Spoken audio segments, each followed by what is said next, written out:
All right, everybody. Again, welcome. I hope you had a great holiday. Welcome to the first meeting of 2023. And boy, has it been a off season. Does anybody in this room are fully convinced that Carlos Correa is going to quit packing and move into some other city? Is he a twin? Are we sure? But he signed the contract. Okay. Another friend. Well, before we get started, we have a lot of people here. I want to welcome those who've never been here before, or like a few people. Like a few people, maybe you're members and you haven't been here since pre-COVID, right? So everybody's kind of get back to the swing of things. First off, we had new members this month, thanks to Chris, Derek Allen from Nacogdoches, Alex Blair from Clarendon Hills, Illinois, Nick Clark. Nick is here with Marina, right? And if you don't know Nick and Marina, Gary, you remember? That's right, Gary's wife. So, Paula Swain, welcome back. Big fan of Tony Adams. I remember that. She said, and I quote, Tony Adams is a rock star. All right. If you don't know who Tony Adams is, I'll remind you in a second. Larry, Dierker, your wife? Linda?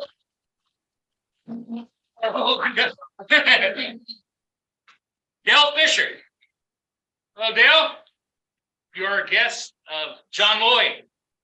The last time Dale was here, Hal Smith was the center of attention because it was the arbitration meeting. How many years ago was that? That was a couple. It was fun. Grant, you want to tell us who your guests are? Grant Sovereign? I'm sorry. My daughter Erin and her boyfriend Joseph. And great name. Erin's been here several times, just first time. All right. Thank you, Grant. Thank you. And Bob, would you like to guess? Like to let us know who your guest is?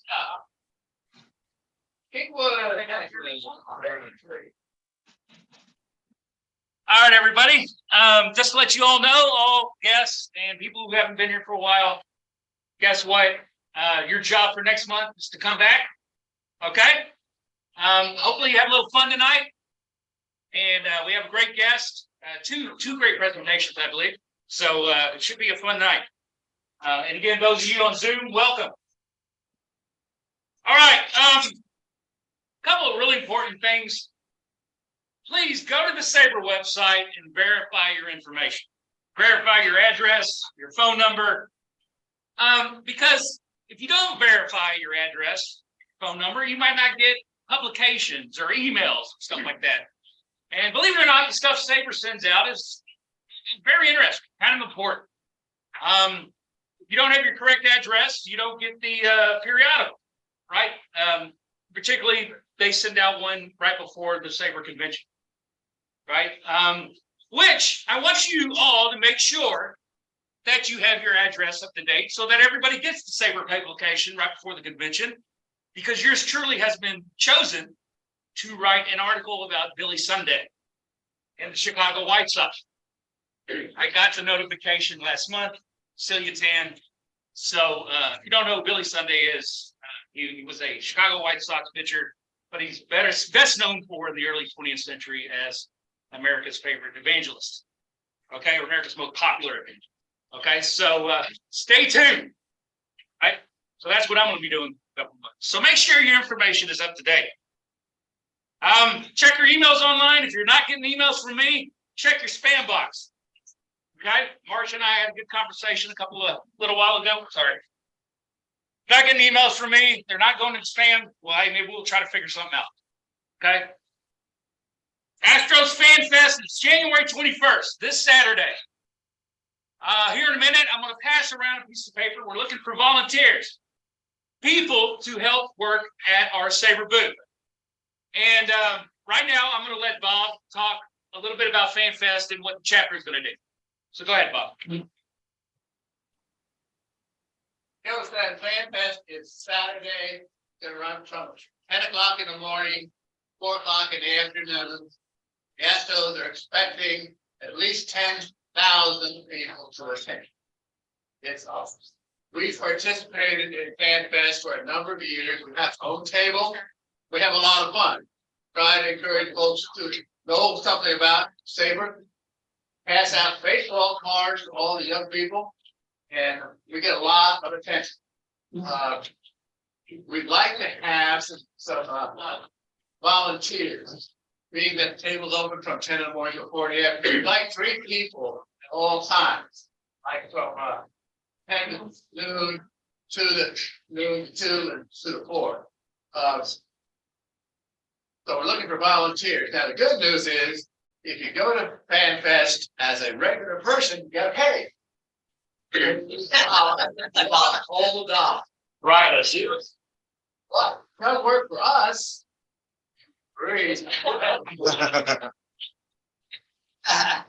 only thing is, I need to be there so I can get your name on the patch list. Special entrance for volunteers. So that's it. So you know. Especially you. So anyway, we need to know which we. I know there are a bunch of volunteers last year, back in Navy, or others. We'll have a list of people who want to volunteer now. Here, you want me to pass this around, Bob? Or you got it. Sample it. Yeah, that'd be fine. Yeah, which the preferred time is gonna work out. It's fun, all kinds of baseball activities, batting practice, fishing.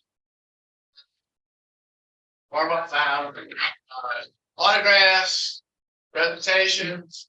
Gonna announce to the new members of the Astros Hall of Fame bar on Saturday. So it's a fun activity.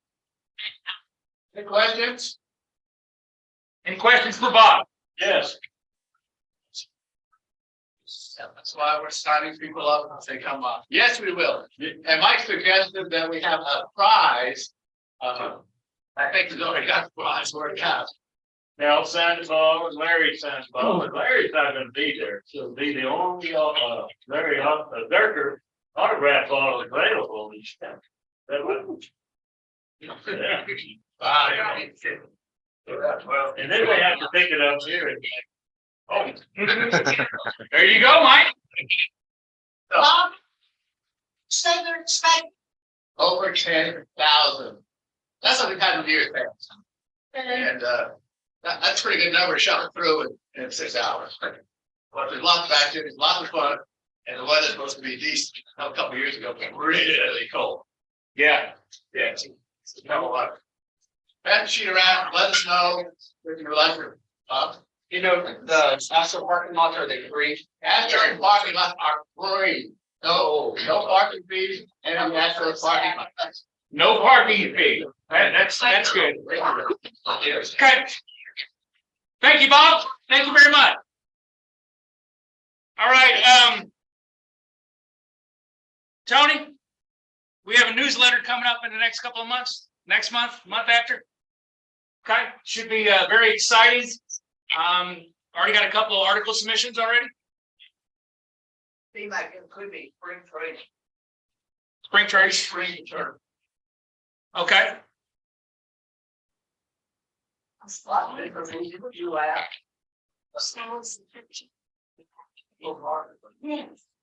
Okay. All contributions are. Okay. Yeah, all contributions are received with gratitude, like Tony said. I'll do an article on Kim Caminetti on the experience I had at the Astrodome.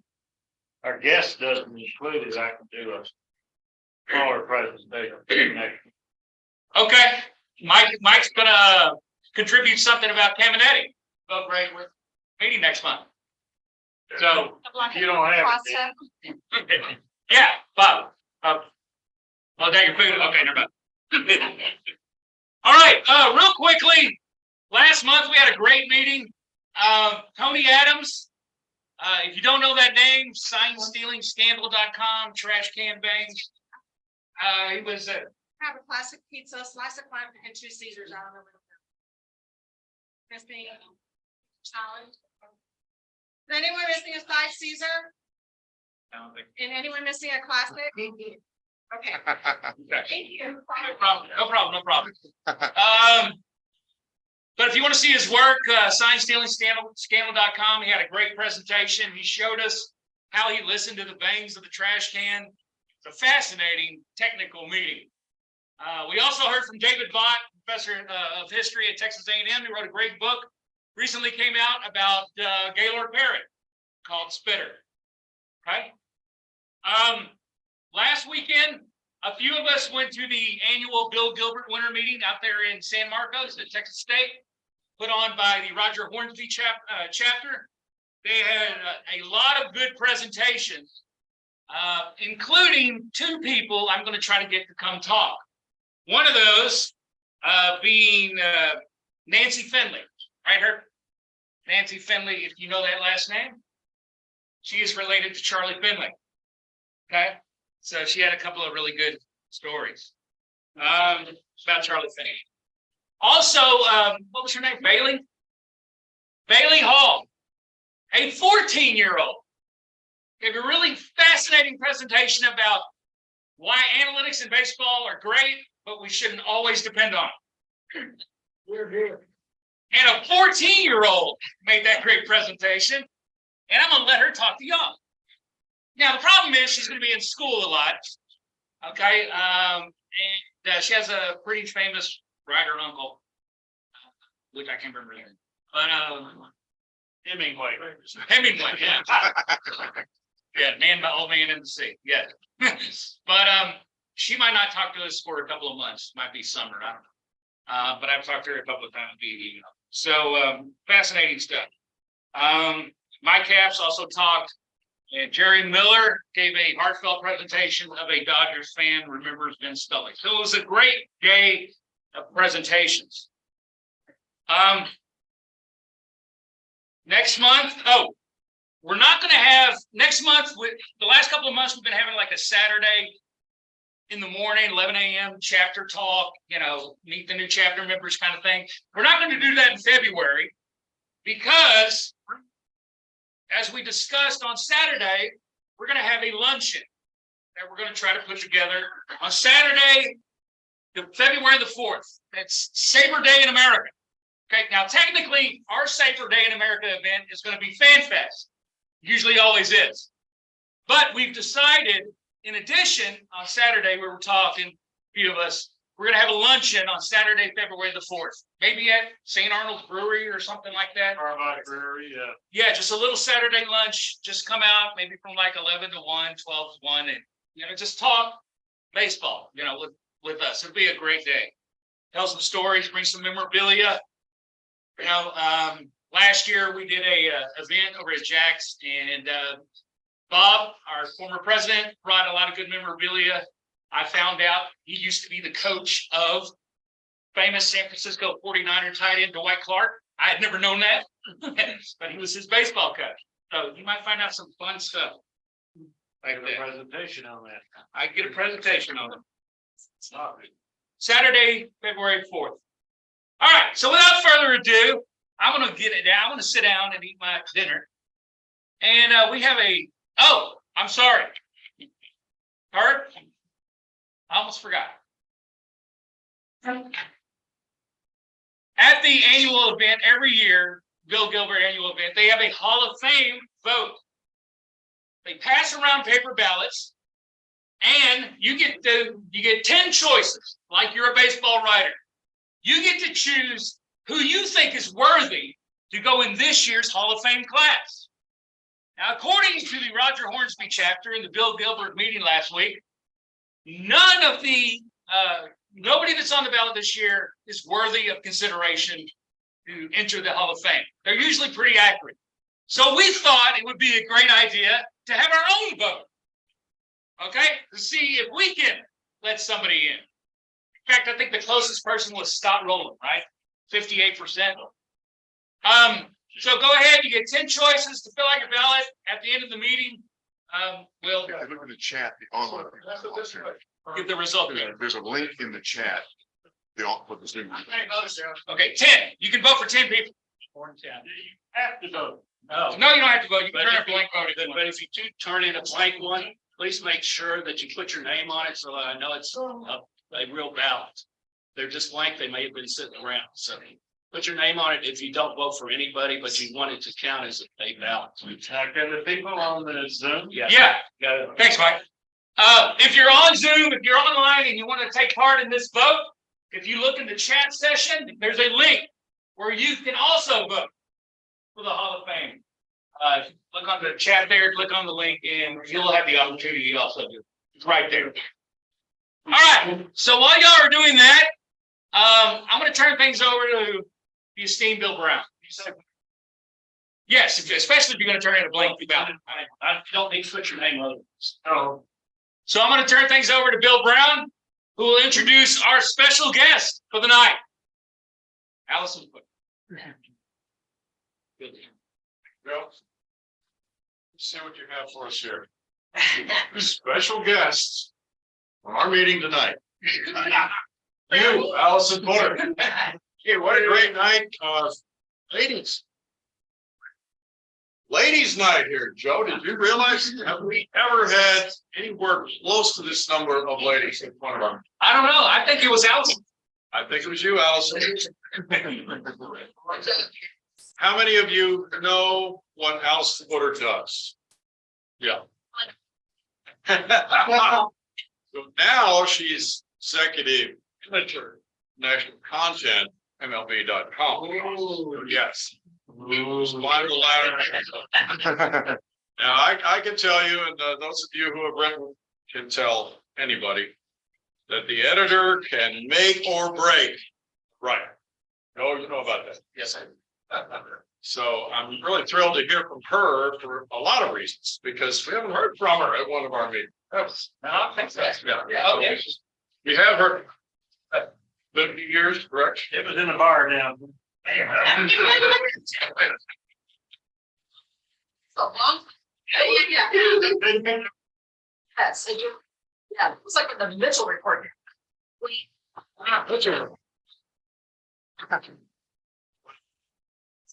Alyson has a long background, as you're well aware. Sport. She came from the University of Cincinnati in the sports information department. Then she was with the Astros. Then she was with MLB.com covering the Astros. So she's as close to an expert as you can find on Astros baseball last 20 years or so. And that's why it's always interesting to hear her thoughts, but not only about the Astros, but what's going on in Major League Baseball. And also she's been, something of a pioneer. Now I can remember Larry Dierker too, Tal, Anita Martini is a real pioneer for women in sports journalism. Back in the day in the Astrodome, I believe she was the first woman in the locker room. That's correct. Okay. Yeah. So she's a real trailblazer in those ways. And, Alyson's been a great resource too I referred a young lady who's at Ridgeland High School in their journalism program to Alyson, and she's in an interview with Alyson about a year ago or so. And so, she's highly sought after for young ladies who want to go into this line of work. And it's a difficult one, especially the woman in the locker room part of it. I think we've kind of broken down a lot of barriers there, and it's not the issue that it was once. But she's here to answer, I'm sure, a lot of questions, but also to tell about, I think we all read MLB.com. She'll be able to tell you the behind the scenes stories, exactly how things are put together with their articles, their coverage of all the teams. Alyson Footer. My goodness.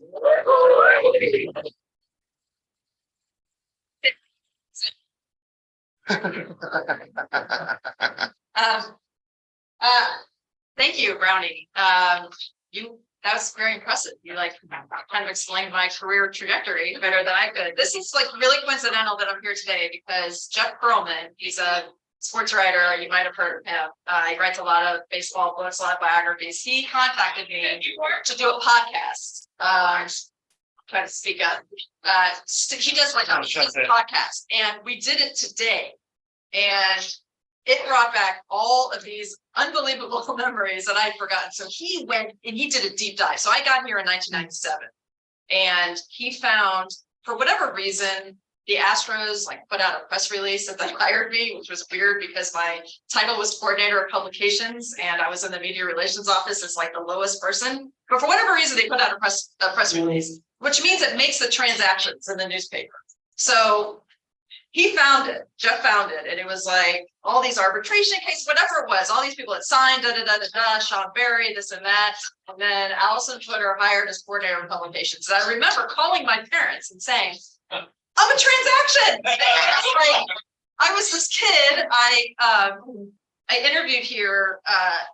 You know, when I tell people now who work for us what it was like back then, I sound like I'm about 200 years old because this was before the internet. So I was working for the AA at the time Cleveland Indians in Canton, Ohio, and some of you might have heard this, but there were 28 teams at the time, and I had the only computer at our team, and I was going to be doing like design work and all these weird things that nobody had really done before.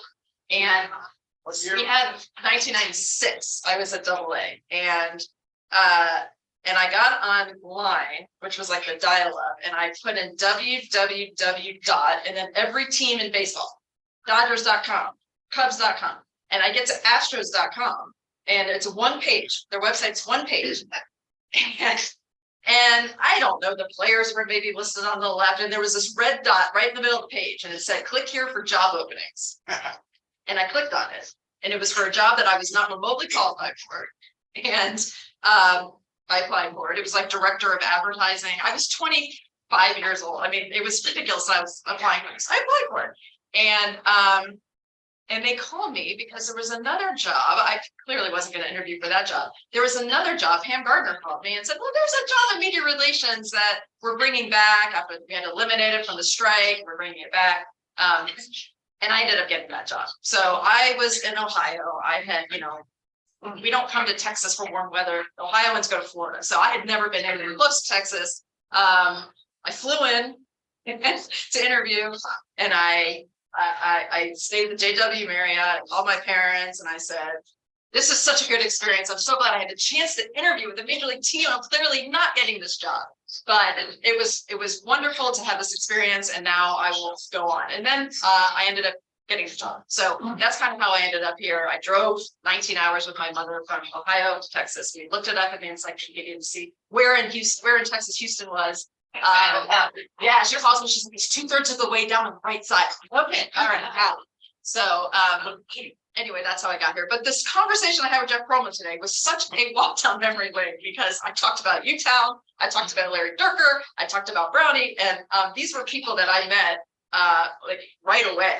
And Jeff asked me about the Astrodome because I worked for 3 years in the Astrodome, and he's like, was it the dome that everyone says it is? I said, it didn't look great by the time I got there, but Tal Smith was there when it was built, and I used to hear all these great stories about what a palace it was, how beautiful it was. So I always had this image in my mind of something, much shinier than when I got to the dome. So anyway, it was those first 3 years were the best years of my life. They were the hardest I've ever worked. We used to work like 80 hours during a homestand. It was pretty nuts. And then in 2001, MLB.com started, and I moved over there to be a site reporter. And I didn't know what I was doing. There's like a trend in my career. I just didn't know exactly what I was doing when I was getting into it, and then I just figured it out. And I covered the Astros from 2001 to 2009. And then in 2009, the Astros asked me to come back and be their social media director. They didn't know what it was. They didn't know why it was there. But they saw that I was pretty active on Facebook and Twitter and doing this and that. And so the team was but it was in kind of in a little bit of a decline. And they just wanted me to keep the fan base engaged and kind of, be a conduit to the fan base. So I did that for 3 years. And then I gave the abridged version. The team got sold, and I went back to MLB.com. End of story there. So in 2012, I went back to MLB.com. And I did some like national stuff, and I did some multimedia things. and it still covered, obviously I still live in Houston, even though everyone thought I moved to New York, but I stayed in Houston. And now I'm in more of a management role, and I'm an editor, and I manage a staff, young reporters who are all over the country. We have people kind of, not just the beat writers, but we have other reporters that are also based in 10 cities. And I manage them. And then Mark Feinstein, I don't know if you guys know who he is, but he covers all the hot stove, all the trade deadline, all that stuff for MLB. And I also am his editor. So, that's a couple of things. So, another question Jeff asked is like, how many games did you cover? About 120, I didn't get days off. And he said, what was it like in the years that the team, didn't go to the playoffs? I'm like, well, most of the time you kind of know that, by the All-Star break that there's not a lot of hope, and it's still fun. Like, we still love watching baseball. If you don't want to watch baseball every day, then don't be a beat writer covering baseball. But I think about all of the friendships. It's really the people that I remember calling my dad my first year, because I had spent so much time with Larry Dierker and Bill Brown. I was traveling with the team, Matt Kalani. I called my dad and I said, I am forming friendships with men your age. This is the weirdest thing. Like, you get so incredibly close to people when you're in this industry, which is why it's such a treat to come here today. I'm going to say town, probably a decade. I've covered, I covered the first pennant when the Astros won the pennant in 2005. I also covered them losing 100 and whatever games, and many years later, kind of all over the place. But my first 3 years, the Astros won the division every year, 97, 98, 99. It's the only thing I knew. It's the only thing I knew, winning. And then we moved to Enron Field. And then we went 72 and 90, and it was a very eye-opening experience. But it was still fun. And, and I think about all the players that came through and just all the wonderful times. So anyway, obviously this last decade has been very fruitful. 2017, and then this past year, the Astros seem to have figured out a way to not lose. I'm on Zooms every day. I have all these meetings, and my company obviously is in New York. So there's a lot of Yankees fans that are on those Zooms every day. And the ALCS is starting. And I said, there is no pathway for the Yankees to win any of these games. I'm telling you, they're not going to win any game in a series. Oh, what up? They're not going to win. Yankees aren't going to win the series, but they're not going to get swept. I'm like, the Astros are going to sweep this series. And it was kind of nice because then the Astros ended up sweeping the series. So they referred to me as Nostradamus. It's been, I was trying to count up the managers. So Larry Dierker was the very first. So Larry's first year managing was my first year with the Astros in 1997. So he's always been like a very special person to me. And I think I covered maybe 5 or 6 more managers after that, but nobody ever came close. Phil never came a little close to you, but yeah. Anyway, so that kind of that's a little bit of my career path, my experiences. I don't love talking about myself, but I do that. But I know that there's questions. I don't know if anybody has anything that you want to ask. I have been very involved with, more on a national level. Obviously I work with the commissioner, so, but I'm also, I can speak freely. But it's been an interesting thing. I mean, we went through COVID and then we went right into a lockout. And it was pretty stressful during that time. And I'm just glad that we're out of it. We're back to, full occupancy in ballparks, and that everyone's happy with the basic agreement. And so that's kind of wrap up. So I don't know. Is there any questions? Yes. Alyson, I have a question for you. And Bob and I some of us were talking about this on Saturday. Why is it we're such a great franchise? But if you look at what MLB.com came up with about a week ago, who's going to be in the next 10 World Series? Astros are not even listed at being in the next 10 World Series. it's like we're gonna fall off a cliff. Can you explain what the process is? Because it came from MLB.com. Right, Will Leach, I think, wrote that. Will Leach, yes, that's So correct. not being in the World Series does not mean you're gonna fall off the cliff. See, think about To how us it is. spoiled we are. There was a time when it was really hard to win a pennant. I know. And really hard to get to the World Series. I think that fairly, you know, my prediction a few years ago was that 23 was going to be the year that, you know, things kind of start on the decline because of all the things they had to do the farm system in order to qualify the team. So I don't think that they're just going to disappear. And I still don't see an American League team right now that is better than the Astros. But things happen. I mean, the division that the Astros are is still not great. So they'll run away with the division. Write all this down, throw it in my face. But it's almost it's not almost, it's impossible to say it's 6 years from now, but there are teams that are building, you know, the Mariners are kind of coming. We sort of saw them in the division series where they just weren't there. Like they couldn't score. They had 18 innings to score against the Astros. You couldn't do it once. So, but you can kind of feel it coming a little bit. So it's more, it's more of a fun exercise.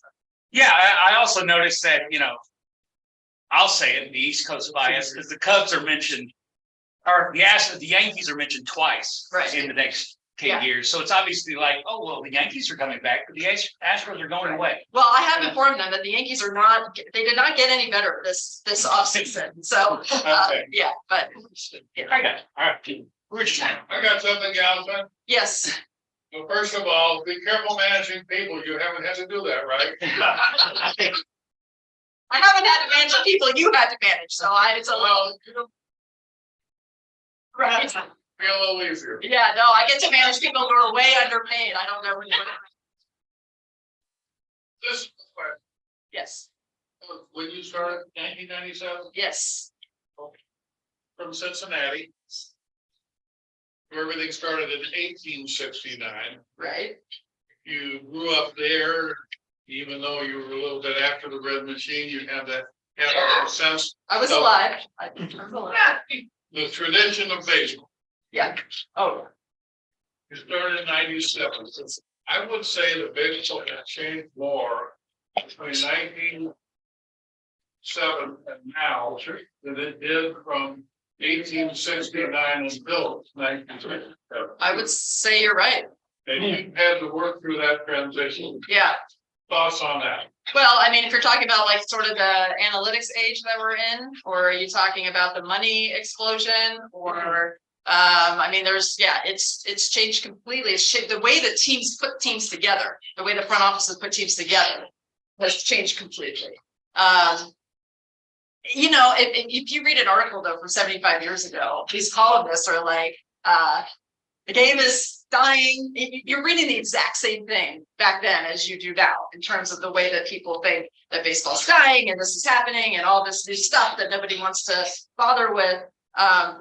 But yes, when the analytics age kind of exploded and we saw, I mean, we've seen what's happened in the last 10 years. The Astros obviously have benefited greatly from that. But it is much different in the way that teams are evaluated, and in some ways it's good because they have more data to determine when they see guys playing in high school when they're first looking at it, and they have the data to go by what they need to look for and what's important. And then I don't love you know, the way that the scouts have been sort of marginalized a little bit. I am very excited about the shift being kind of going away. The positional shift, because I do want to, I'm curious. I have this very big curiosity to see if it's going to make as big of a difference as I think it will. And where I think it's going to make the biggest difference is that I think guys are going to start hitting the ball on the ground more. You know, they started teaching guys to just hit the ball in the air because hitting the ball on the ground was an out. And I'm curious to see, I don't think we're going to see it right away. I think that it's over time, over the next few years, that we're going to see, because, you know, players that are coming up through the minor leagues are taught a certain way now. and hitting the ball on the ground, maybe I'm wrong, but it doesn't seem to be something that they're really teaching. And so I am kind of curious to see that, but I would agree that it's changed. It's changed a lot. Yes, Brownie? You talk about the impact financially of MLB.com on MLB and the spinoff companies and the sale of those. It's Yeah. been so lucrative to the owners of MLB. Right. So when we call it BAM, Major League Baseball Advanced Media. That started in 2001 when the websites all started, and they turned it into a tech company, and they spun it off into a streaming service, basically. Because when it was started in 01? MLB Advanced Media, so we call it BAM, Baseball Advanced Media.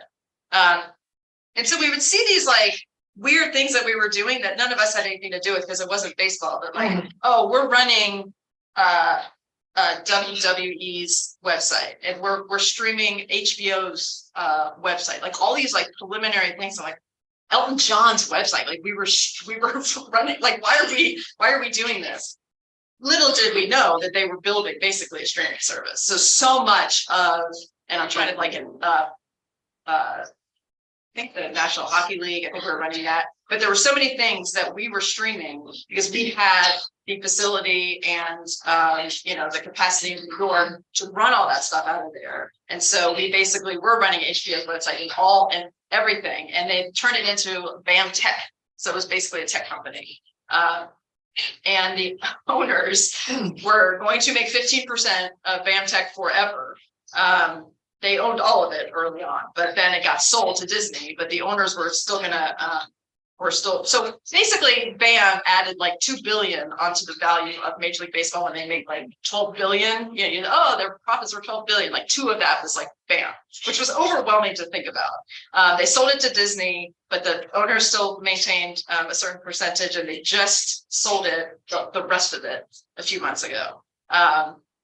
Or like, these numbers are so ridiculous. I think close to $1 billion.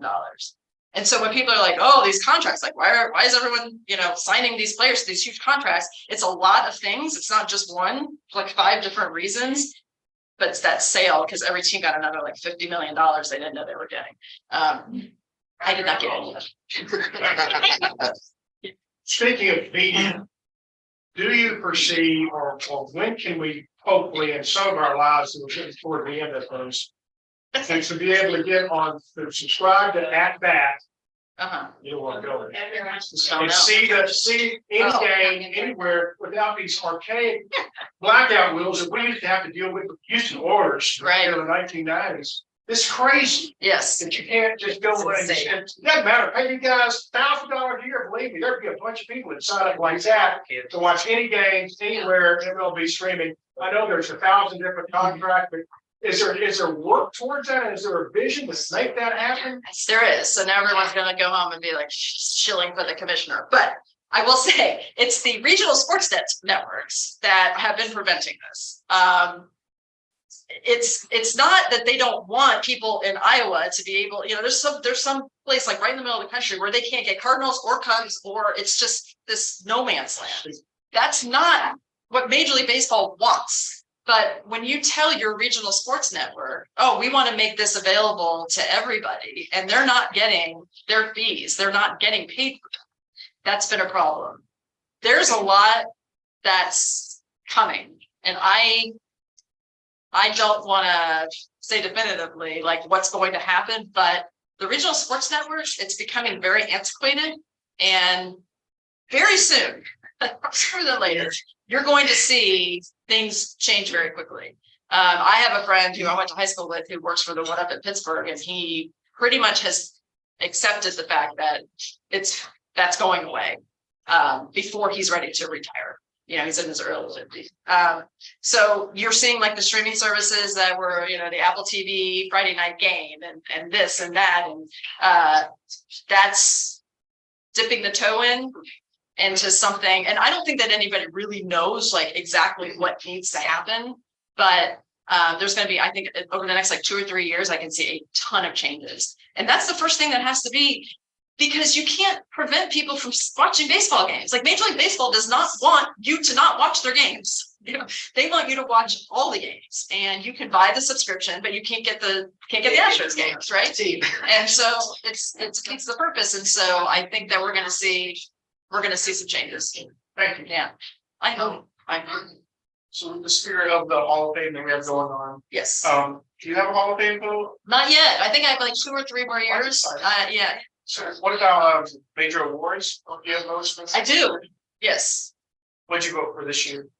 Oh, I voted for American League Rookie of the Year and I think Cy Young.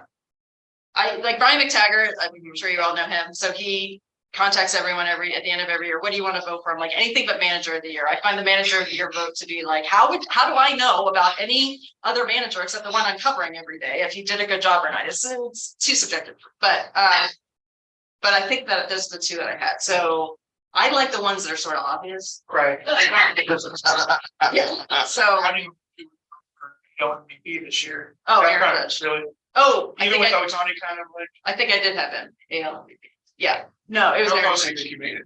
Do you think Shohei made it close? No, I don't think it was Really? even close. No, I think that I mean they have the results. Right. They put the results out.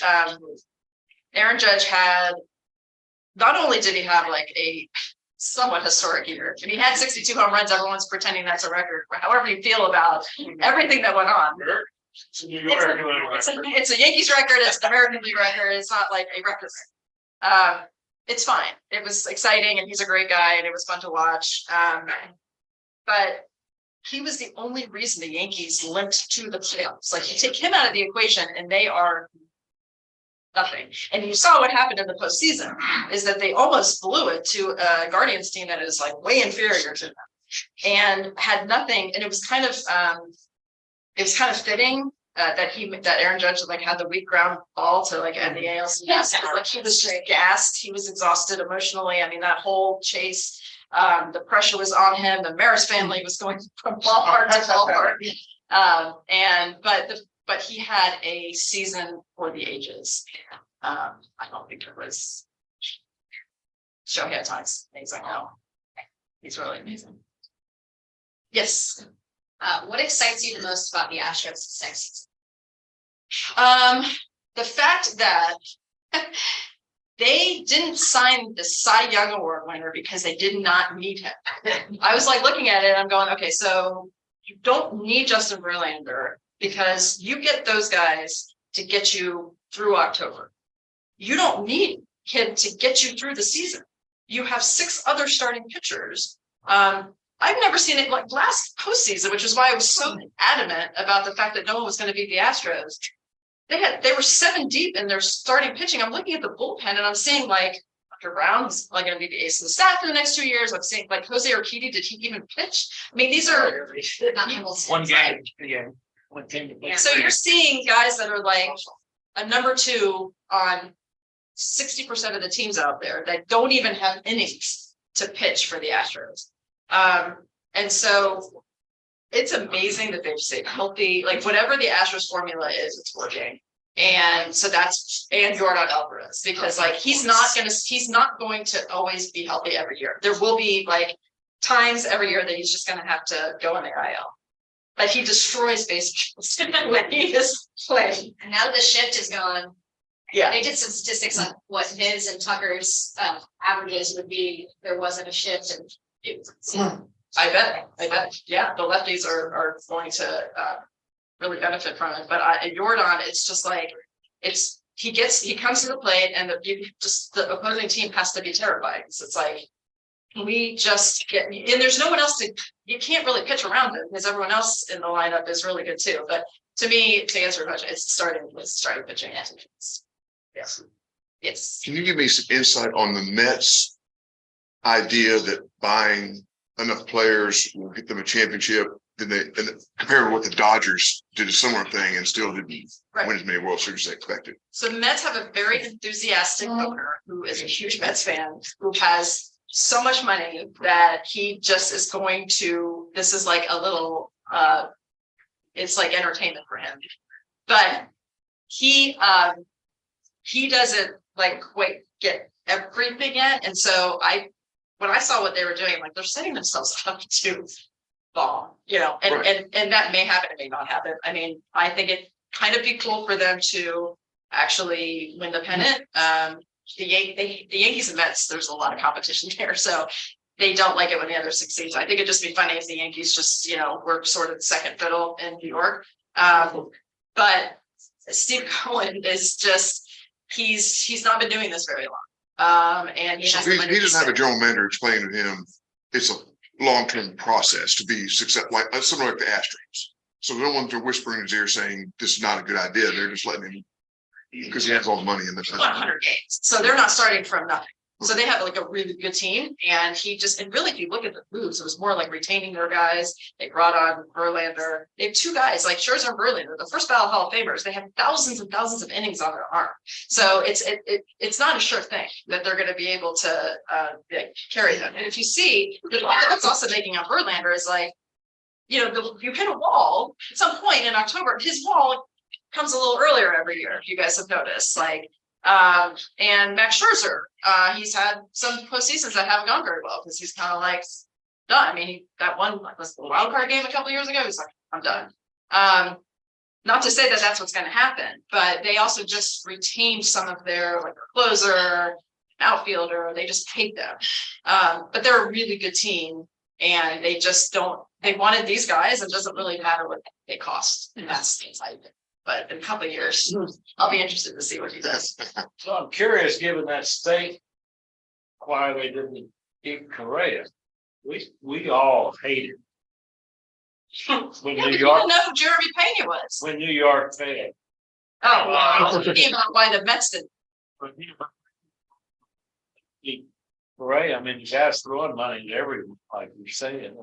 That's why you don't let people know that you signed a guy until pending physical. It's an actual real thing.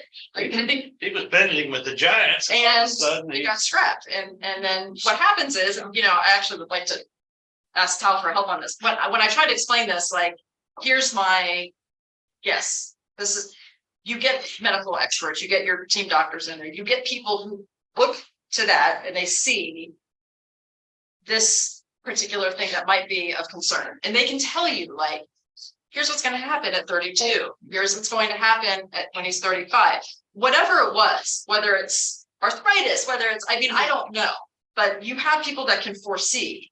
And the Giants and the Mets, according to reports, saw the exact same thing. I was stunned. Yeah. Well, right. I think that's overstated. Yes. Go ahead. Me being over. No, I think the fact they used the same doctor, obviously, the doctor that the Giants used, the Mets would refer to his report. But I think a report that they relied on that exclusively, I don't think that's the case at all. I think he was one of several. Yes. That I think it was misstated, right? I completely 100% agree with you because a friend of mine mentioned it. And I was like, okay.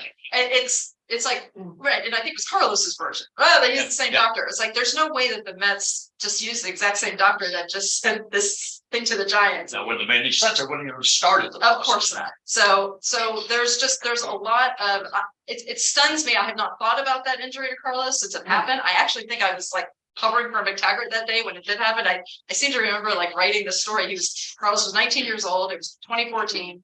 I haven't thought about that injury. His lower back is the thing that I've been telling people for years. I'm like, he had a back problem at 24, so that's not going to get any better. And all of a sudden, it's this ankle thing. But there's apparently a plate in the ankle. And as you get older and you have the wear and tear, and you play as intensely as Carlos does, there were things that were seen, and all of a sudden his deal is 6 years, I think, guaranteed, and then a few others. And the Twins need him. He's going to pass the physical by the Twins, and Twins absolutely needed him. Is there an insurance thing where do they try to insure these big salaries? And they insure. So some insurance company may have said, they may have looked at it too and said, we're not going to cover you for this or whatever. And that may have had an impact. I don't know. I don't know. That was the other thing that I talked to Perlman about today was Jeff Bagwell showed down from yesteryear about total, what constitutes being totally disabled. And then the insurance company's like, no, you guys go ahead and pay him. And then, the team is like, no, we need the insurance to pay it. And it can get very ugly. But when you sign someone to a 12-year contract, which is crazy, most of us in this room have approached 40 and know things happen, to everyone. It's not so easy physically but to sign anyone for that length of time, you're not going to get the full length of the contract where they're going to be this outstanding athlete. You're paying for X amount.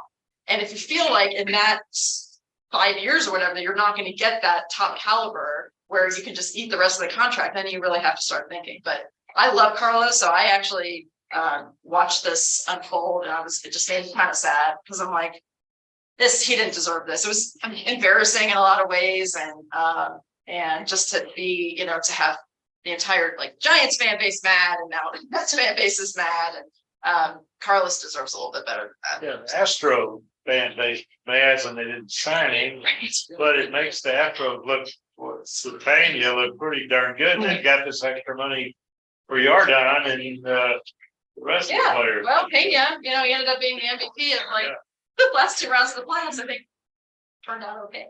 Yeah. So you have to be quick to criticize. Yes. You were talking about so much money that you're running to Major League Baseball right now. Is there any hope at all for clubs like Pittsburgh, Kansas City, Oakland to be competitive in this current way baseball is playing? I think that that every team could be competitive. The A's for sure, right? Because they break it down and then they build it up, and then they're good for a few years, and then they have to kind of break it down. Pittsburgh, I've been waiting and nothing's been happening. You can look at the Tampa Bay Rays, and that's the answer to me. It's like, well, if you know what you're doing, you can compete with one of the smallest payrolls. It's very difficult, but the money that they get from the broadcasting, the national broadcasting rights, from there's a lot of money flowing. That there are ways that you can have a competitive team, but you can't make mistakes. You can't even make a single mistake. The Rays just don't make mistakes when they draft, when they scout, when they sign guys. Growing up a Reds fan, I can tell you, all they do is make mistakes. They have made almost no good decisions for a decade, and it's mostly ownership. It comes from ownership, but Smart shit. yeah, yeah. She was like all scouts. She's sitting around watching baseball games, sitting in the stands. And then for 15 years they were bad because of that. But so yeah, I mean, Pittsburgh did build a winner, in 2012, 2013, 2014. The place was packed, and they had Andrew McCutchen, who was MVP, and they had these really good young pitchers. But you have to keep that going, and it's harder. It's definitely harder. To me, the hard part is not being able to keep your own great players. But you can do what the Mets did, and it may work and it may not work. When you have your own great players and you can't keep them, that's what makes me kind of sad. And that's what the Astros have done incredibly well, is they're not signing these long-term contracts. They go in and they nail down Lance McCullers, and they get Yordan Alvarez. They lock these players up that they know that they want, and they don't just do 6 crazy long-term contracts. And then they have a healthy fan base, and they've got the money flowing, and they've got a good farm system. Not anymore, but the Astros, it's a huge city, but it's not like a huge media market. I mean, it's average. It's just a gigantic city, but you gotta, you have to get the right people making the decisions. Not everybody is. You walk me through the process of breaking a story, whether it be a trade signing or a trade, maybe where this information comes from. By no means though we know any of your sources, obviously, but does usually you think comes from the team, or maybe the agent side, or just all the above? All the above. I mean, you get a lot of things from agents. Sometimes you find things out really randomly. Yeah, I told Mark Berman when you're on your deathbed, when you're actually on your deathbed, I want you to tell me where you're finding some of this stuff. Yeah. And Phil Garner said, I swear he's got my office bugged. Something happened and Phil hadn't even spoken it out loud inside his office. And then Mark's calling him like with this, like, can you confirm? He's like, how did you know this? Anyway, I'm going off on a tangent. Sometimes it comes from the player. Sometimes the agent, it's all different ways that we can find things out. It's getting it confirmed, which is the challenge. Because the way we used to do it before things kind of, it's like the Wild West now, but you try to get two sources, you try to get things confirmed. And that's where you can go to some people that work in the front office that can kind of be like just a confirmation or I wouldn't go with that, which means you're off. You have to find people that you trust, which is also sometimes takes an entire career. And I don't know, like, where some of these like big guys, were like Ken Rosenthal, or there's so many people that they talk to. It's just fascinating, but a lot of it does come from the agents. It does. It's because the teams, like we've seen, I mean, if you are a team and you confirm something on the record and they fail the physical, you could be on the hook to pay them. So teams really have to be very, very quiet about things. The agents, they like to do it the opposite way. Yes. What's good? How long is it gonna take before the commissioner gets off the base play issue? Well, when Everything we turn around, base play this, base play that. If they want to just change the game. If they want to change the game, take your 3-minute commercials between it and make 2 minutes, and you automatically solve the base play. But that's revenue. They don't want to lose that. right. I mean, I don't like 2 throws over at first base and then penalize the pitcher. That's not baseball. Yeah. Now that one I don't. That one I'm kind of curious because I'm not sure that's the greatest way to do it. But I think that some of the other things that they're doing are going to take us back to a time, a generation before. It kind of makes me laugh because it's like we wanted to take it back to sort of the old days when games were like 2 hours and 20 minutes, 2 hours and 30 minutes. We're losing the attention span of younger people. We are. We're losing interest in the game, and a lot of it has to do with. I think that just the taking away the shift, like it's going to be a faster game. It's going to be a more entertaining game, but yeah, I mean, not everyone loves it, but he's going to. When you say when is he going to stop talking about it? It's this year. I mean, it's the. Well, he's got more in the pipeline. Oh. Well, the pitch clock is a big thing, and the pitchers, but they spent 2 seasons in the minor leagues working on this stuff, and the overwhelming feedback from the pitchers and from the team is this is so much better. And the players, you talk to the major league players, they say this is going to help me maintain over the course of the season, not being out there as long. So just try it. Just give it a try. Yeah. I was No. about to say my son-in-law played minor league ball this year. We watched him a lot, and he came up every 9 times a lot quicker because of the pitch clock, and it took him a while to get used to it from college. I really enjoyed the pitch clock. I don't know about holding runners on only 2 pitches. Yeah, and maybe that'll be amended. I mean, things will work, but they've tested this so much. They're not just like starting it now. I mean, this has been for so long, and they've gotten input from the people in uniform. I mean, they're not doing things that people aren't actually like in favor of doing. What's your crystal ball then on the electronic umpire ball strikes? That's coming. It's I just know that. Are you getting positive feedback from everybody that's associated with that? Mostly it's angry people that see like all these blown calls from the umpires. And the thing is that now that we are watching games with 19 different camera angles, we know when the bad calls are made, right? And that wasn't the way it was before all that. It's not fair to the umpires. I never understood how the human eye could possibly do what they were expected to do. Ball's coming at you 100 miles an hour and it needs to be here, and you can see that, in real time.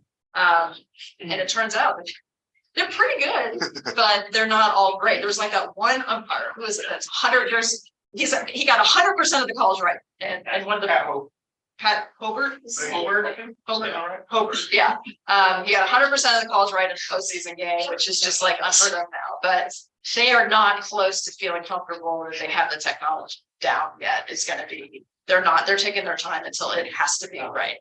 Has to be right. Yeah. What's your 2 or 3 best memories now? Your baseball covering career. Oh, boy. So the Astros winning the pennant in 05 is probably number one. For many reasons. Number one, they clinched it in St. Louis, where so many disastrous disappointments and they destroyed that visiting clubhouse in St. Louis. And the trophy was given. And I looked up, you see that scene every year when they present the trophy and the bride was there. But I looked and it was like these people that like hired me, that had brought me into the organization all those years before.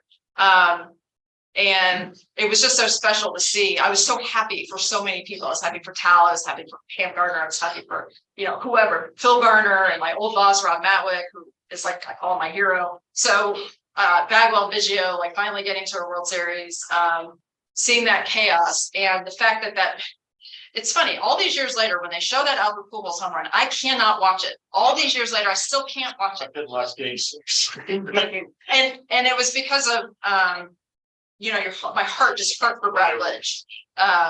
And so just seeing this like kind of relief with everybody after that had happened. So that's like number one. Craig Biggio's 3,000th hit was very cool. I started covering every game once he got to within 30.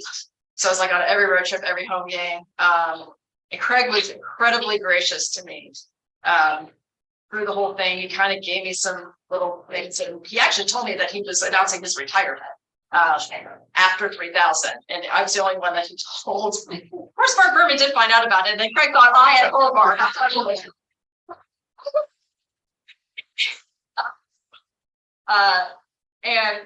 Just watching that happen was really cool. My first opening day, I just don't remember it that well, but I know that was like. So I think those are things that really stand out for me. Sound the opposite of that. The converse. What are your most disappointing memories? 2004 was. I think back to 2004, Jim Edmonds in St. Louis. We would have gone to the World Series. Yeah. If it hadn't been for it. Yes. So that catch up is Brad Osmus, right? Yeah. Brad Osmus hit that ball. And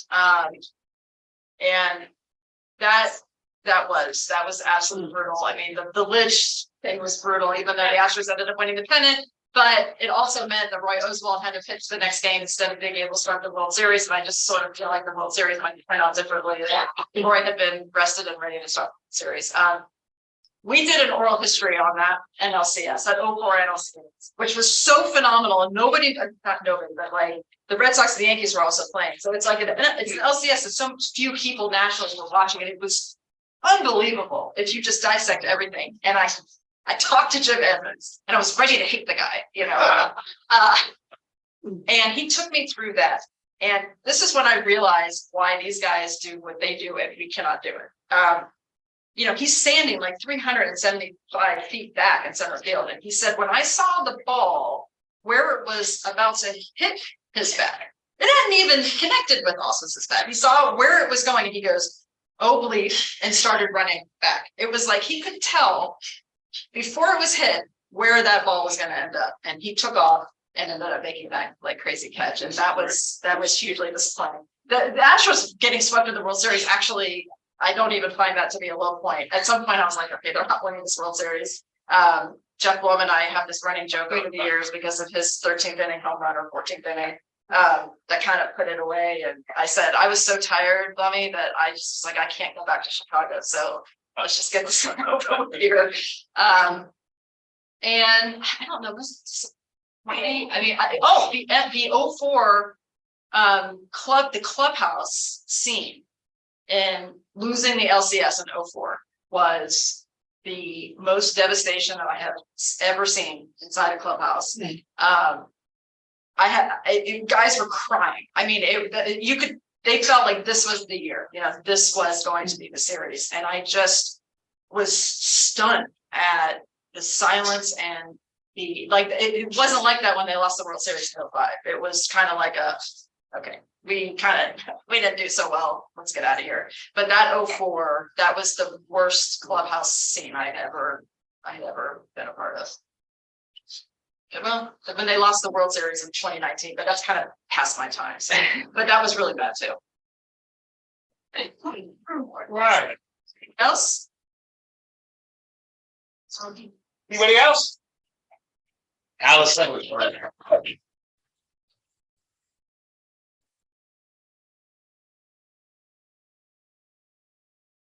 This is like, so I do want to start kind of do these things. Just keep reminding me. So we'll make you names tag. Do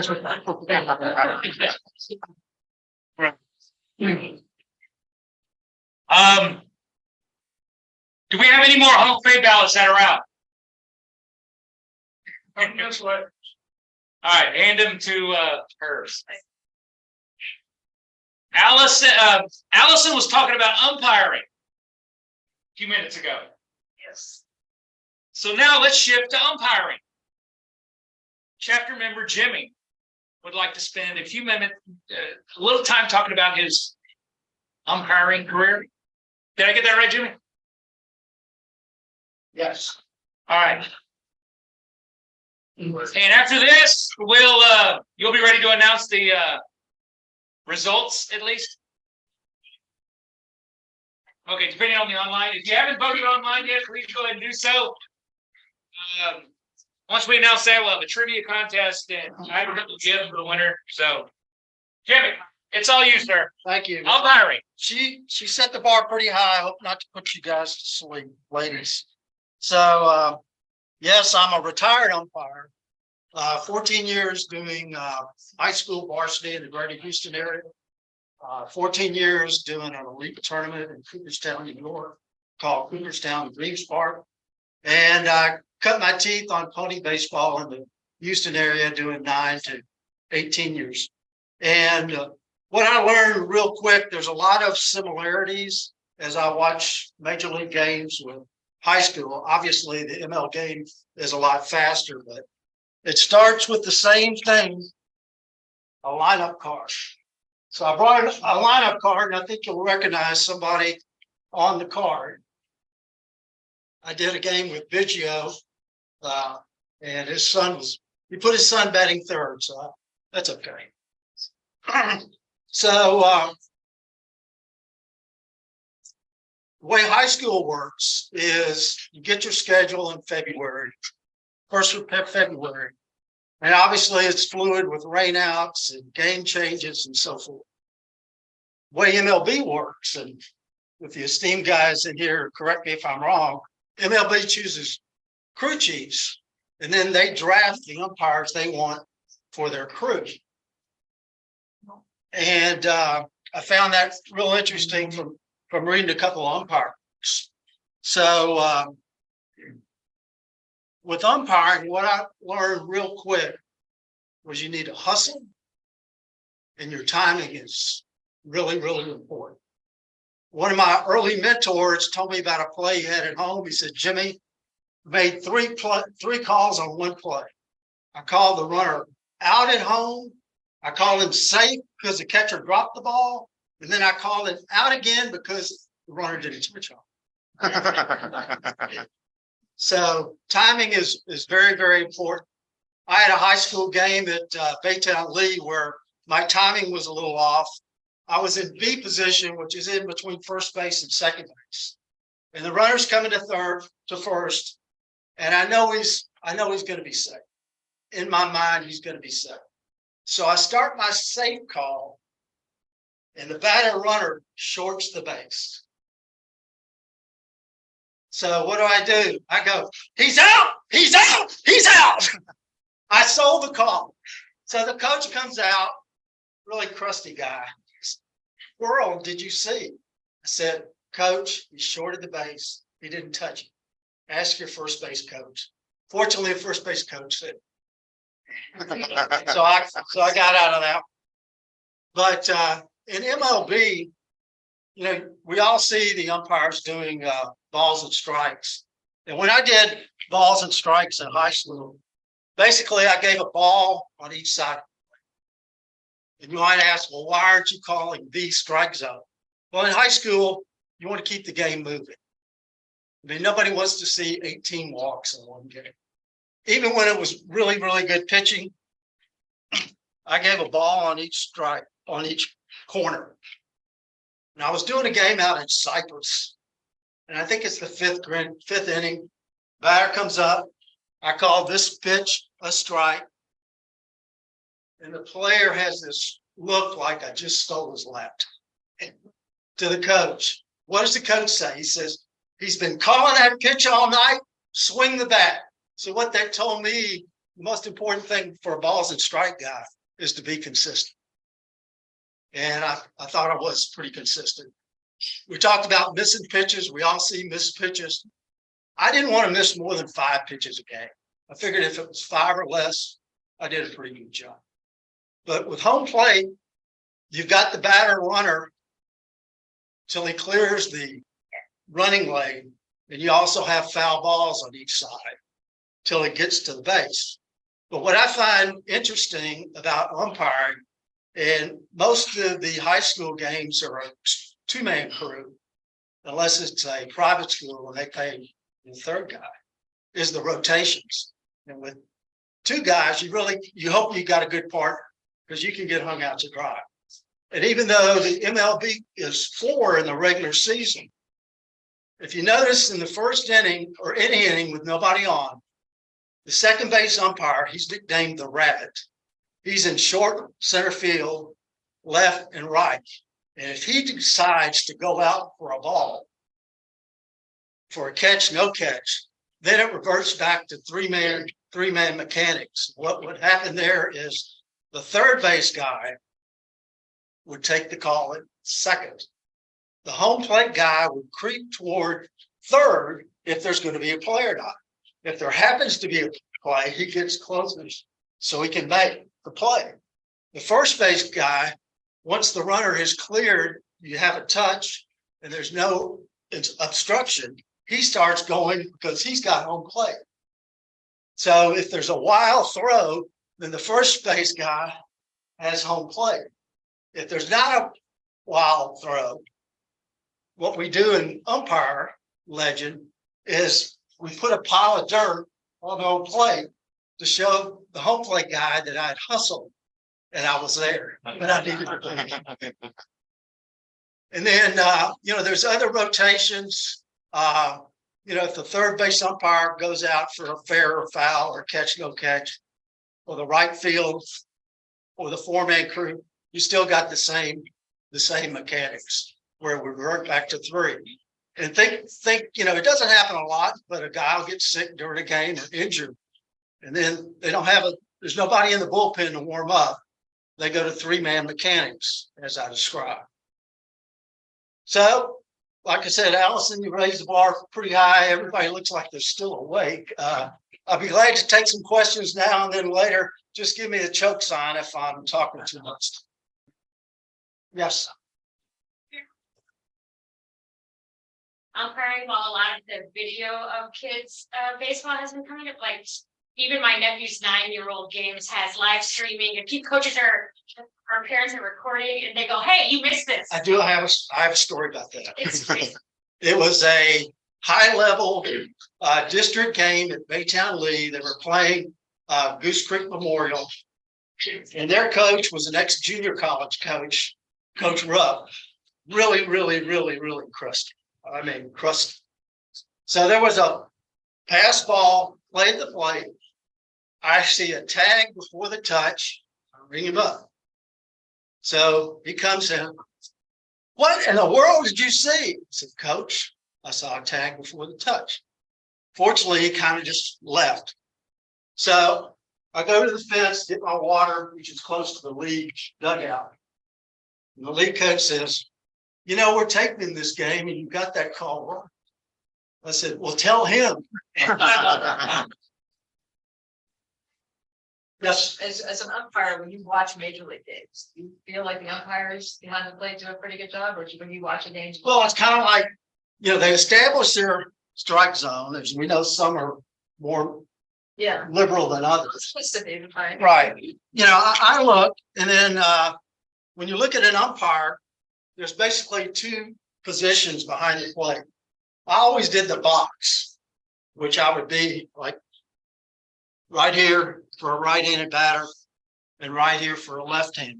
If you notice some of the taller guys in MLB, they'll do what's called the scissors like this. I never really felt comfortable doing the scissors. Yeah. So there's the box and scissors. Yes, You mentioned Baytown League. Umpire any games that Jackie Bird managed for Baytown. no, but I did a fall league game where Bobby Tolan was on the coaches. That was pretty cool. Yes, When you have the plate and you set it up, where is your, let's say on the inside corner to a right-handed batter? Right. Your left eye, right even with that inside corner? yes. Okay. I'm locked in like this. They tell you if you lose something off the corner. And they say that, and it's true, an umpire's worst nightmare is a left-handed batter and a left-handed pitcher. It's tough. Yes, So a friend of mine does an umpire, he says, really hard to tell on a low pitch, whether it's too low or whether it's the strike zone, because the shoulders of the catcher walk. Field the team, is that? From that? yeah, and what a lot of people think you should get lower to get a better view of low strike. It's the exact opposite. You want to be higher to get the low strike better. Right. And also, do you set your eyes at the top of the strike? Right. Yeah. Basically, my catcher is my best friend. Before a game, for the lap, he throws it down. I introduce myself to him, and I always ask the catcher, "What does your pitcher throw?" Because if he's got a knuckle curve or a knuckleball, I want to know about it. So when I start seeing it, I'm not fooled by it. Did you have much problem with these high school catchers trying to frame pitches? Well, I don't have any problem with somebody trying to frame them. It's when they do this. And I would explain to him, son, every time you do that, you're telling me it's a ball. Has anybody ever been super obnoxious, been like, here, have my glasses, and you clearly? No. I'd like to think I was a pretty good umpire. So, when I'm with other umpires and I hear this war story, I think, I never had that. But I did have a neat play. If you remember the Braves in the 90s, TBS was the superstation. And they would run this ad for the Braves where they had two guys sliding in at the same time. Does anybody remember that commercial? Okay, well, I had that. I was out at Humboldt, base hit, and I see two runners not 5 yards apart. I'm going, I got the Braves play. So the first guy comes in, call him safe. Second guy comes in, I'm calling out because like Lou Brock didn't do in the 67 series, he didn't slide. So both coaches got the same result, 1 out, 1 safe. So the guy that had the runner safe, he says, you just didn't want to call them both safe. I said, Coach, I called what I said. So I'm walking to the car and I pass the crew that's coming in. And the guy says, I saw that play you had with the two runners at home. I think you got it right. And I'm sure glad you had it and not me. So the video card, I think, made it around. This is a picture from that game, and it shows me behind the plate. And then I touched on Cooperstown Dreams Park. Before COVID, 13 weeks in a row, 100 teams would come up and play like an elite 12-year-old tournament. And obviously Cooperstown, with a population of 2,000 and change, doesn't have enough umpires. So teams are supposed to sponsor an umpire, help defray some of the expenses, because the games are all done gratis. And then I was fortunate enough to do 2 games at Minute Maid. One was a high school all-star game, and one was I had the plate in a high school game. And one thing I can tell you, there's a lot of foot candles behind the plate at Minute Maid. There's no excuse for anybody to say, well, I didn't see it. Yes. We have Larry Dierker here. He's I'm very versed in obscure stories about baseball. And I've got to admit, I'm fascinated by your Mickey Mantle's Holiday Inn shirt, Joplin, Missouri. So one of you, 2 of you should have a story about that shirt. Well, I have 2 stories. One, I found it online. 2, originally from Memphis, Tennessee, which is the home of Hollywood. And they did a really good job, because this is the original sign that Kemmons Wilson put on his hotels. Anything from you? I can't hear you. That's what I used to tell the coaches.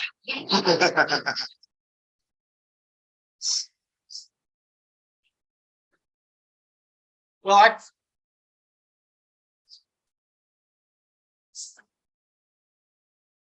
It's really nice.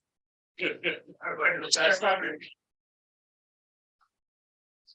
right, any other questions? Go ahead, Bob. The automatic striking balls fits in these reminders. So when one batter comes up, he's 5'7". Next batter comes up, he's 6'5". Is there a human involved when every batter comes up to somehow scan the knees and scan whatever the upper thing is? And That is an excellent question. I have absolutely no idea. And it will have. Right, because they're not gonna have, they're gonna have somebody behind, ideally, they're gonna have somebody behind the plate, gonna be getting call in the ear. So there's the technology will have to adjust to, Altuve or Aaron Judge, which is why they're not starting, we're not there yet. I mean, I can see a game where pitch comes in and the umpire hears that's a strike, and the player says, listen, when we did this in spring training and they analyzed me, that wasn't a strike. Something's wrong here. Could be. I mean, there's a lot of things that can go wrong with this, honestly. Like little deals in their jerseys. I think Mr. Carter's right. I am a little not gonna make a difference in the pitcher or. Basically, only control tests like they're allowed challenge.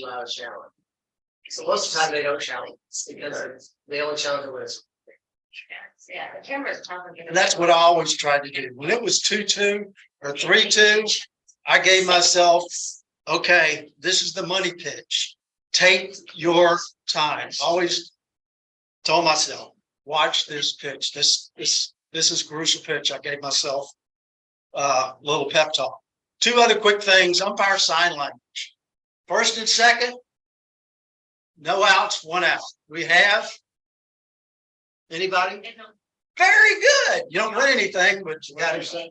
So the home plate guy's going to go like this, and that tells its partner that the infield fly is in play. In high school ball, you don't really see this in major league. So if there's a pass ball and you got second and third, as a plate umpire, I do this, meaning we don't have it.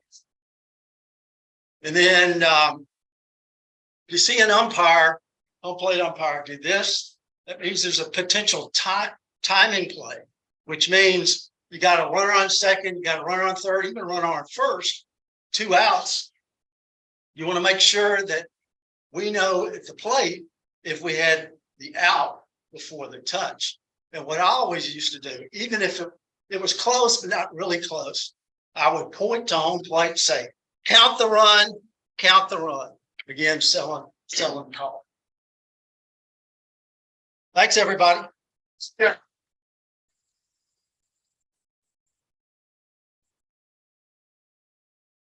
People, at least one person online reminded me that I didn't introduce Jimmy.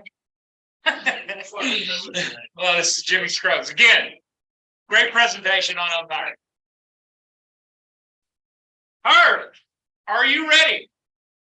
And while we are, while Herb is talking about the results, Kobe is going to, you got a trivia contest to pass out there, everybody?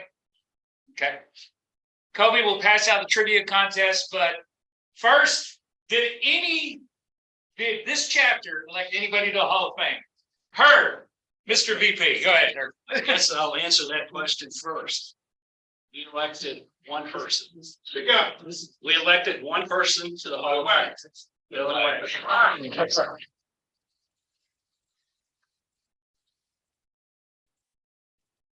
Six people included online. 85% voted for Billy Wagner. 85%. Nobody else received 50%. Who was it? Billy Wagner received 85%. Okay, nobody received 50%.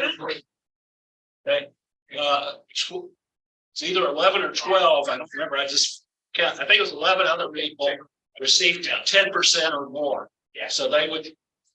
12 people did actually. 11% would remain on the ballot.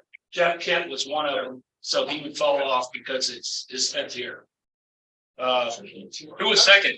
Second was this definitely had a Houston flavor. Jeff Kent was second, 42%. Andy Pettit was third with 39%. Todd Helton was fourth with 36%. Gary Sheffield was fifth with 31%. And Carlos Beltran had 28%. So the first year ballots. Second was Jeff Kent. Okay. Billy Wagner with 85%, Mike. Hey, there was.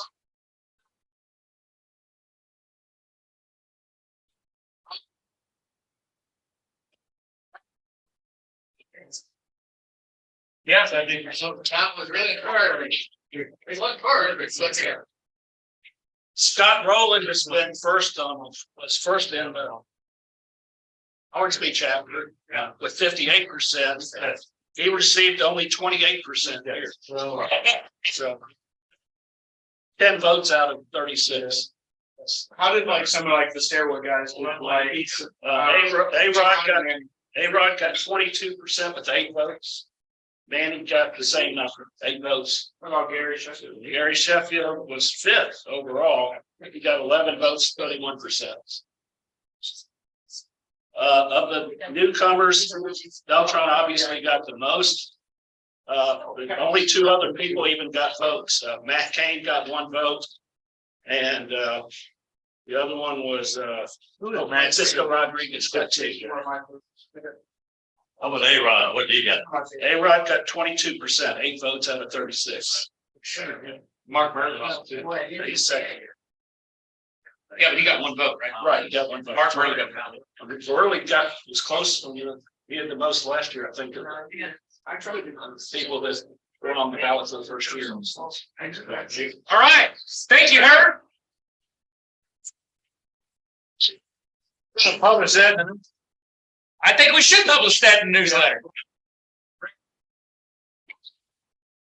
So I'll add this and the actual Hall of Fame vote into the newsletter. All right, good. Good.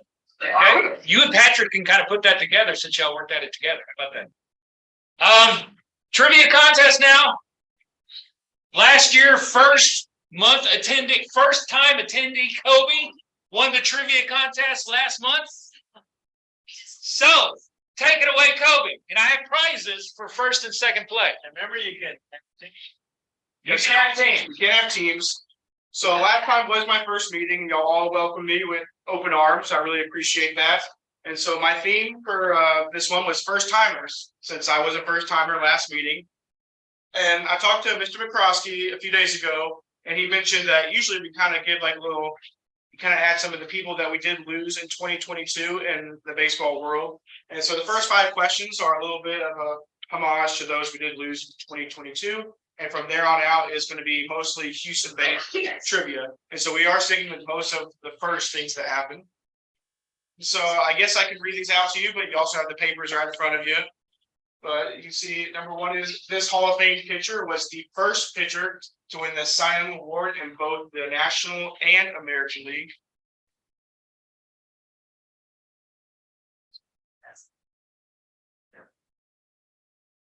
Number 2, this legendary broadcaster called his first World Series game in 1955 at the age of 27, the youngest to ever call a World Series, which record does still stand today.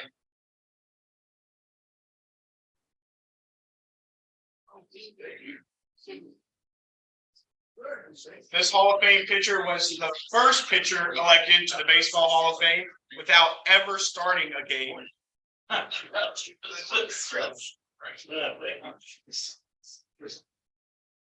This former Red became the first and only pitcher to throw a perfect game in Cincinnati's franchise.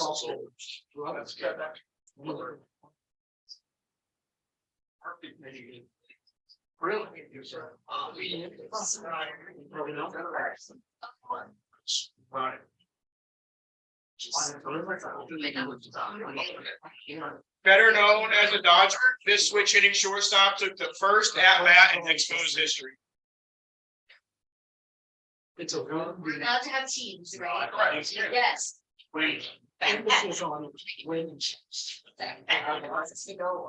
Can you move back up to number 5, please? Yeah. So What the was number 5? 6th question is the only question I have where you can get multiple points on.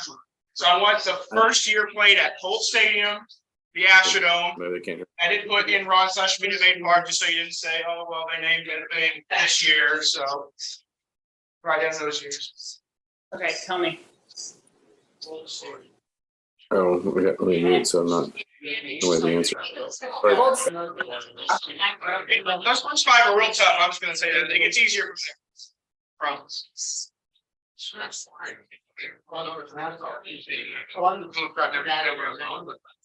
Y'all can read the questions. I'll give you all a little bit to. What question are you on? 7. 7. There's up to 7. So number 7, this third baseman was the first batter in Houston franchise history. He also recorded the first hit and scored the first run in Houston's MLB history.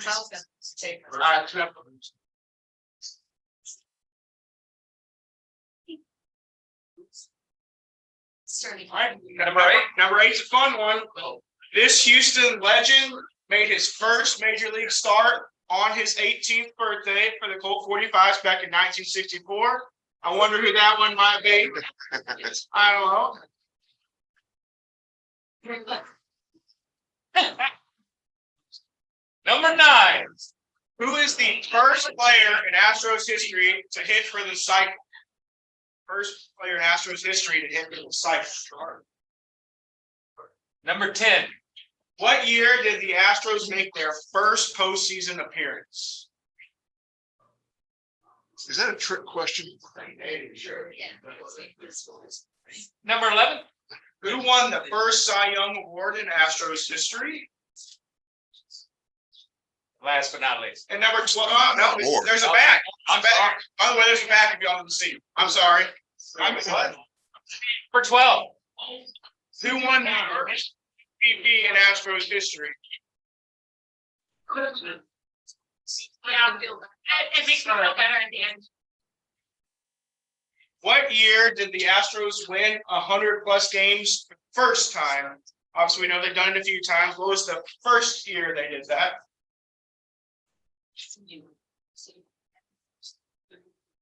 Who did the Astros beat in the 2005 NLCS to win their first pennant? If you were paying attention to Alyson, then you might get some bonus points. We'll see who was paying attention. They destroyed their clubhouse. For 15. Which Astros player's first career home run was an inside the marker off Madison Bumgarner? There. In 2015, this Astros legend became the first player to enter the Baseball Hall of Fame as an Astro. I really hope we get this one. I really hope so. This Astro became the first American League Cy Young winner in franchise history.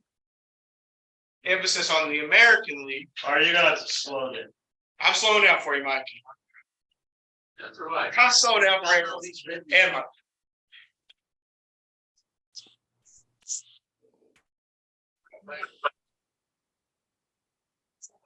Yeah. Number 18 is this Astro became the first American League Rookie of the Year winner in franchise history.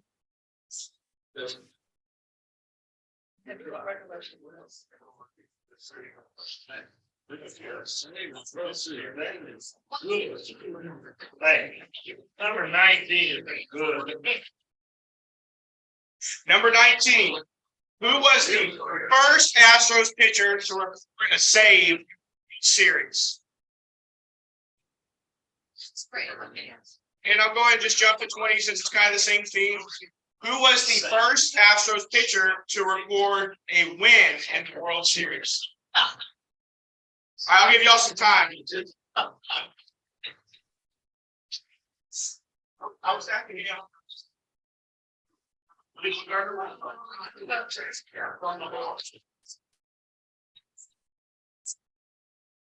right, we'll give y'all a couple of minutes to answer these.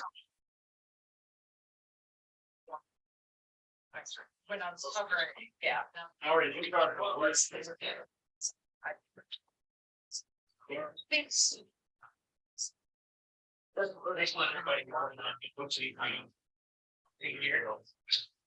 Right. Hard side. Nice. I tried to listen. Yeah, that's right.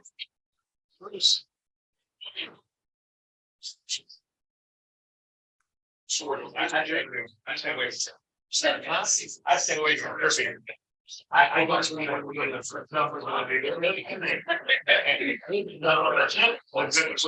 decide we got to give away. This is the way to write it quick. Got a bunch of gimmies. Kobe. Way to write it quick. Yeah.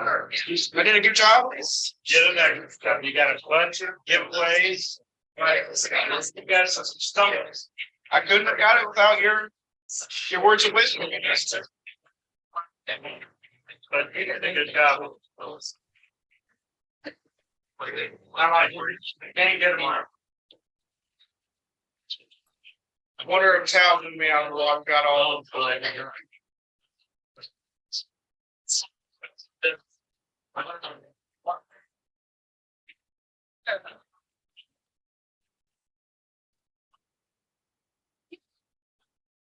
Much more time you give you.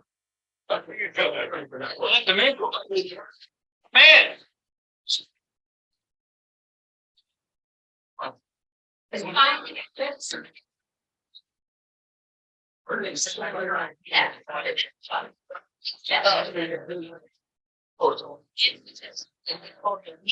Is everybody finished? No?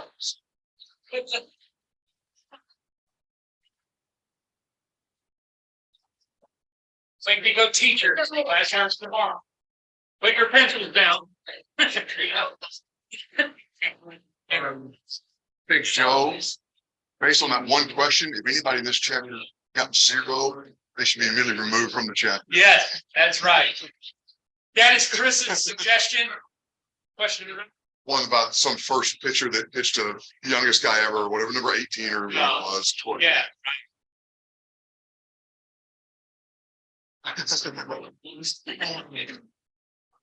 Oh, and you new people got name tags too. Your name tag's in the vid, so yeah, next time.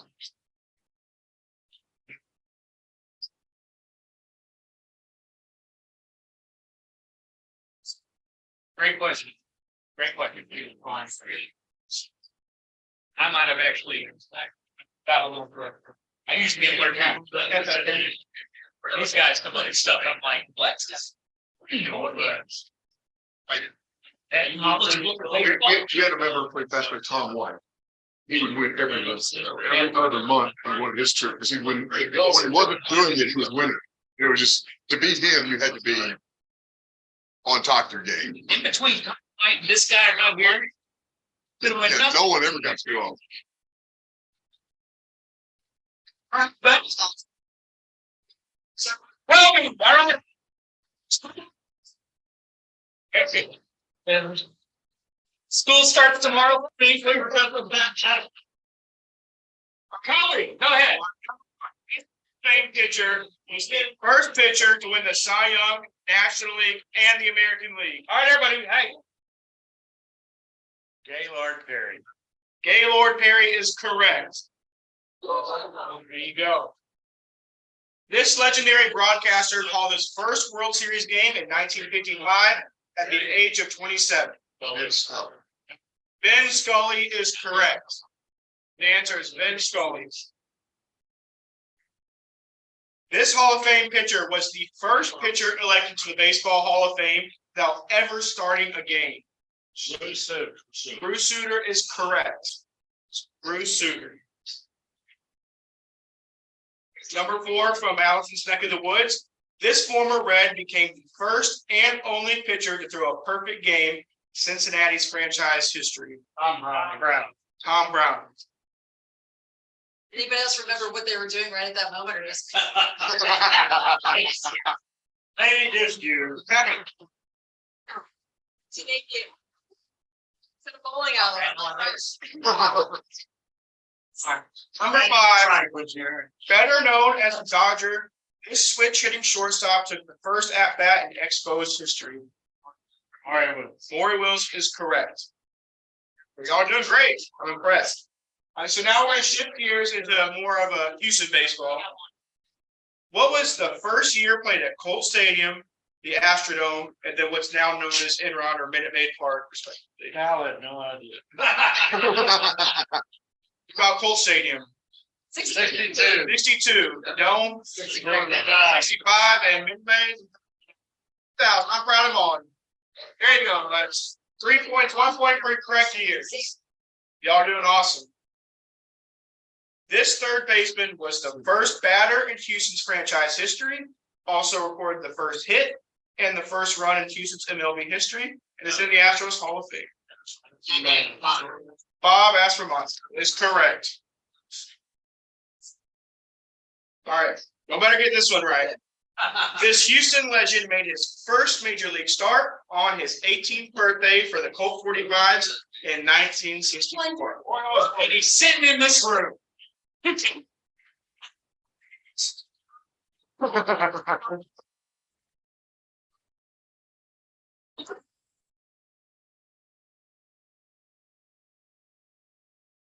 Who is the first player in Astros history to hit cycle? Cesar Cedeno is correct.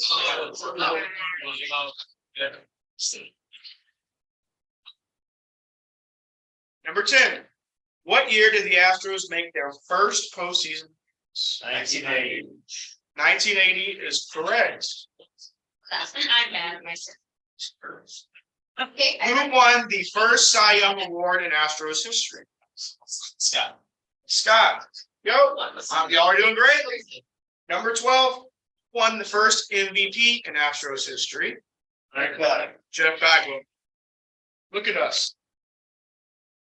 Number 13, what year did the Astros win 100 games for the first time? 1998, the year of my birth. I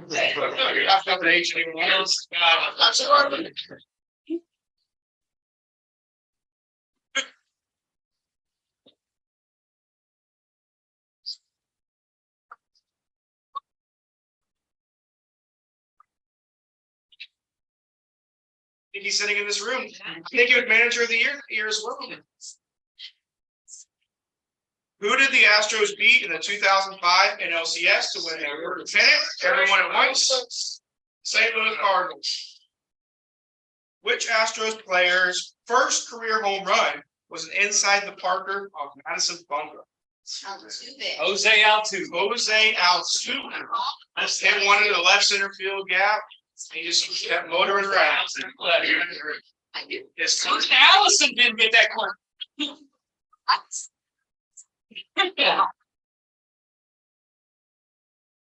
In 2015, this Astros legend became the first player to enter the Baseball Hall of Fame as an Astro.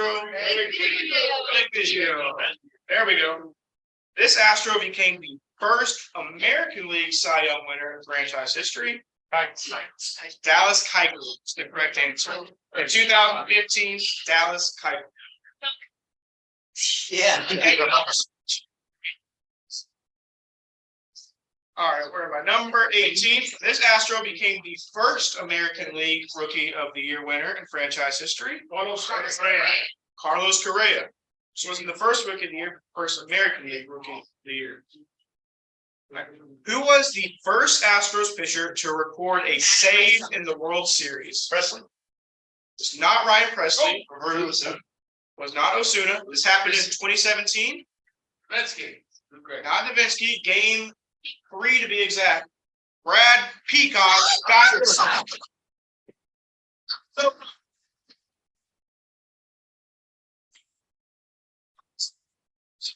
Brad Peacock came. On the same kind of link, on the same frame link, who was the first Astros pitcher to record a win in the World Series? This was game 2 of the 2017 World Series. Was our first win in franchise history in the World Series. McCullers is not the correct answer. I'm going to give you all a hint. Remember that game with extra innings? So it was a pitcher that came in late that ended up getting the save. The win. Excuse me. Chris Davinsky is the correct answer. How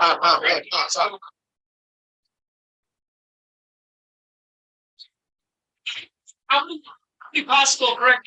20. Sure. 3. Yeah, what? Tell me what's it? 23? 22 total. 22 total points.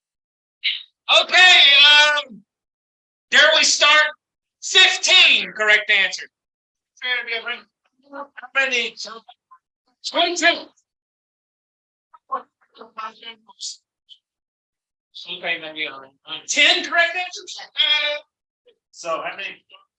22, Mike. Start at 10. 12. 14. Well, it looks like anybody online? He stopped at 12. They stopped at 12.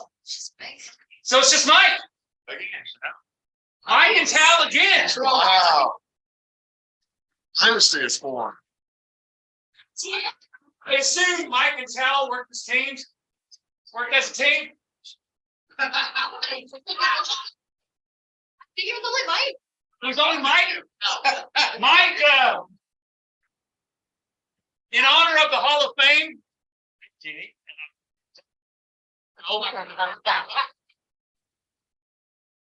Now, the Hall of Fame vote itself, we elected Billy Wagner. The Hall of Fame vote is the 25th, right? Is that when they're going to announce the results? The 25th? 24th? Yes, Jimmy. Anybody have an opinion, yay or nay, that Fred McGriff? Oh, yay, for sure. You should. Well, yeah, he got answered. Oh, Should have been in a long time ago. Yeah, great nickname. Great nickname. well, the one thing that impressed me so much in the era of steroids, he was squeaky clean. Yeah, most likely, yeah. I needed 493 home runs, which is it's enough. Yeah, he should have been in a long, long time. So I have 2 prize options for you, Mike. You got a shot. Ironic shot glass, Mike. This is 2012 induction, Barry Larkin and Monsanto. Oh. This shot glass is kind of special to me. It's the first time I'd ever been to Cooperstown. Yeah. Gave a presentation. So you can have this or a book of I Really Didn't Say That, Everything I Said by Yogi Berra. Oh, wow. Your choice. Well, where's Steve? I think I had one over there. Well, there's two of you. I can Sure. get. What you want? What you want? You want the shot? Go ahead. Gotta go with who he is. Okay, and again, who had second place?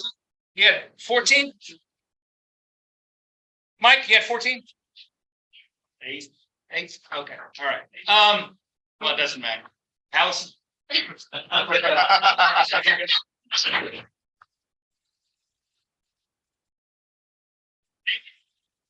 Jimmy, Jimmy, can you hold up that book again? The book, the Ken Caminiti book? As a reminder, next month, February 20th, Dan Good will come and talk to us about Ken Caminiti's life. And this is a great book, Playing Through the Pain. I hope to see you next month. I hope to see some of you next week on Saturday at Astros Fan Fest. And February 4th, we're still planning the luncheon, probably at, ironically, St. Arnold's Brewery. We got the little sign-up sheet around here somewhere. Yeah, I think I have it. Yeah, I'm pretty sure I have it. Yeah. Yeah, I have Please, there, go a ahead. demonstration with our umpire.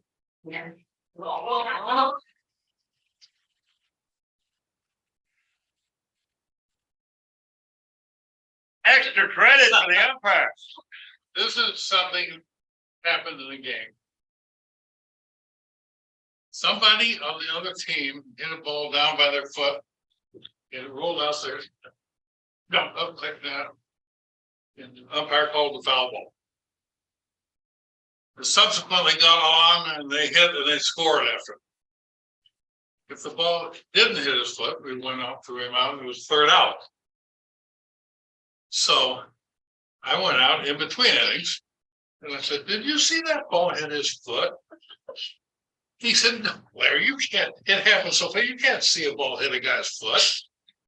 I said, "Well, then how do you know?" He said, "Well, you have to go by the hitter's reaction." Said, "Good, then I'm gonna tell all our hitters." So, jump up and hold your foot, it'll be a foul ball. Bruce Scourin always used to put double shoe polish on. But to defend the umpire or to criticize the umpire, you came out initially on the call. No, I didn't. I waited until in between the innings. If I'd have been the player, you'd have come out. I'd ask for those first. Well, that would be a first.